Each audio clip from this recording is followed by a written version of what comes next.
Upon defeating Ares, Kratos, the once mortal warrior, finds himself on a journey to the ends of the earth.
One of the things we're really excited about in this game is that Kratos has to journey to the edge of the world. So instead of just having him hop on a Pegasus and play a cinematic, we're actually going to make the player fight their way to the edge of the world. So this new gameplay experience is going to have the same combat system that we have on the ground, except you're going to be fighting these battles thousands of feet above the earth.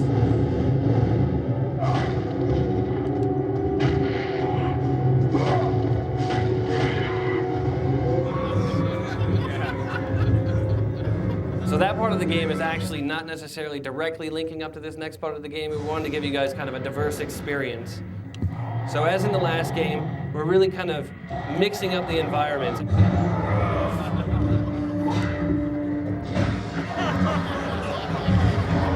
It's actually turning the pickups to more of an in-game acquisition. So every time you fight a Cyclops and you rip his eye out, you're actually going to be able to collect that and use that to get rewards.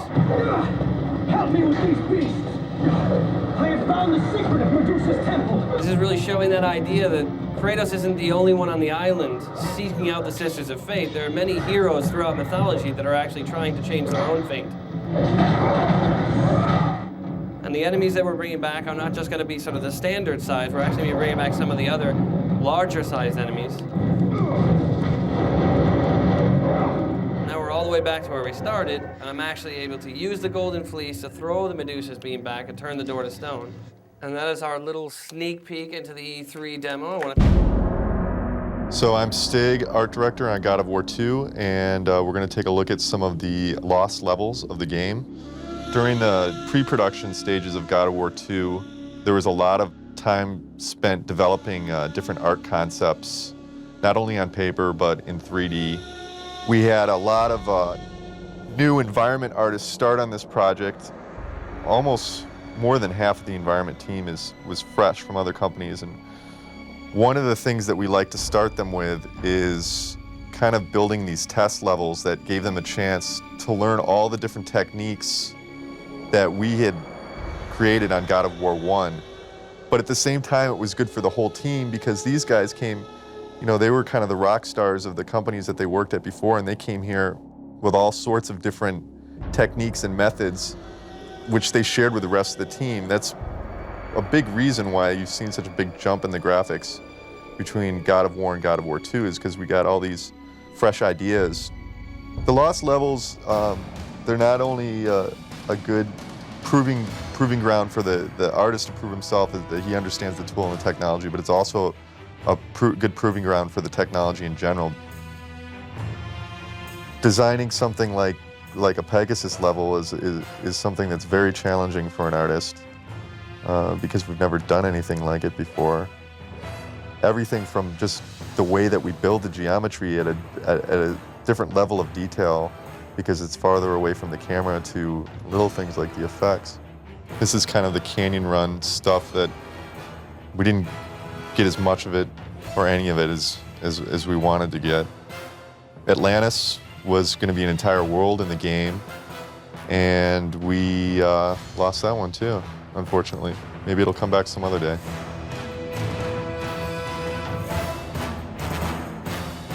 This is almost a complete level, pretty much. I mean, we had a lot of everything from the visuals down to all the scripting of the events and explosions, AI placement. It's very sad that it had to get cut. I remember when I heard about it, I was in denial for a few days, but we made our way through it, and we were all very happy with the other levels. So it's nice that it got to make it onto the lost levels. How you doing? I'm Corey Barlog, director of God of War 2, and what I'm going to do is give you a little tutorial on how to use the mechanics of the game. First thing we're going to show you is the rapidly pressing circle button mechanic. The circle button prompt will come up in the left-hand corner of the screen. You just rapidly press a circle button until you complete the action. Cranks, somewhat misunderstood mechanic sometimes. There's an icon in the lower left-hand corner of the screen. You don't actually have to follow the icon animation, you just follow Kratos' progress on the crank circle. Just make gentle circles following his progress all the way around. The new feature in God of War 2, the grapple, has little icons throughout the world that glow, just like that, and when you approach them, they will radiate, letting you know that you're in range. This means that you can now hit the R1 button, Kratos will throw his blade out, you'll attach to the grapple. If you press the button down and hold it, you'll actually continue your swing. As long as you keep holding it, you'll keep swinging. When you press the X button, you'll release, and you'll be able to continue on to either the next grapple or where you need to go. Another mechanic that we have from the last game is the stick shake mechanic. So when you get frozen by a Medusa or get hit by one of the Griffins, the stick shake icon will appear in the left-hand corner of the screen. And essentially you take the left analog stick and shake it back and forth rapidly until you either shake out or die. The circle button appearing above the creatures basically indicates that you can go and grab the character and enter a CS minigame. These are the stick swoop icons, one of the tougher minigames. All you need to do is just follow the prompt on the screen with the left analog stick and make circles in the shape that the icon is there. Pretty simple, but very difficult sometimes. A new mechanic that we have in God of War 2 is kind of a fishing reel type mechanic. You're going to throw your blades into characters, and then you make circles with the left analog stick as if you're reeling them in. These are the multi-button CS minigames. So you initiate the minigame, and then follow the button prompts that come on the screen. Hitting the X, hitting the circle, hitting the circle again, until the creature's dead. Another new mechanic we have in God of War 2 is the L1, R1. Essentially, you are alternating from L1 to R1 as if you're shaking something back and forth.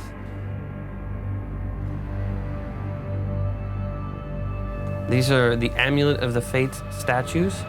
When you are not in range, you can't activate the Amulet of the Fates, hitting L1 and pressing R1. But when you go into range, they'll radiate with a circle.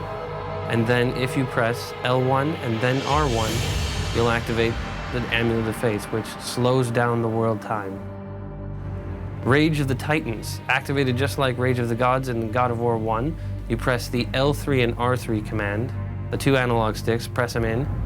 The unique thing about this game is you're able to turn it on and turn it off. And that's it. That is the little tutorial walkthrough for the God of War 2 mechanics.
I am what the gods have made me. So I'm Stig, art director on God of War 2. We had developed only 3 bosses in the last game, so we came out with this one with a goal of trying to multiply that by 5, it seemed like at first.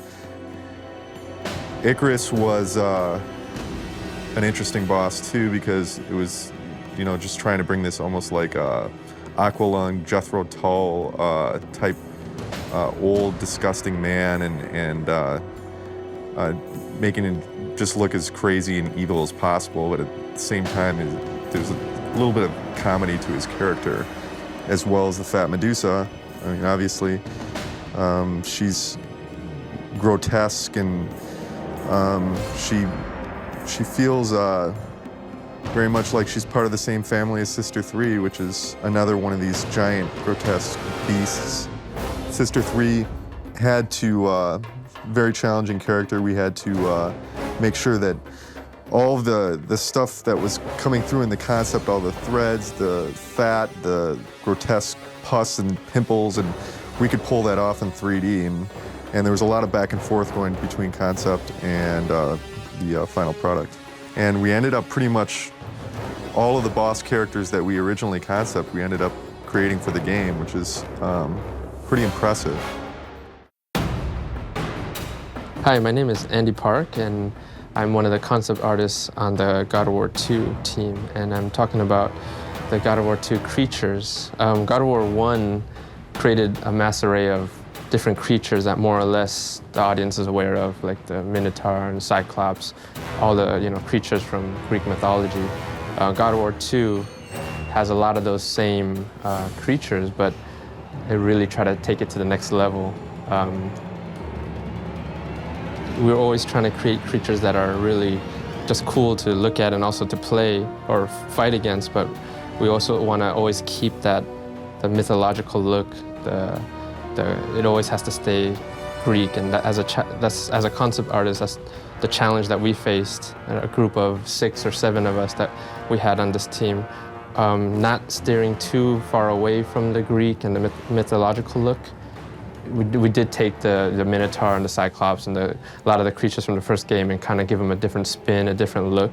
We're really trying to just kind of take it to that next level and also creating creatures that have just more variety than what you've seen from the first game.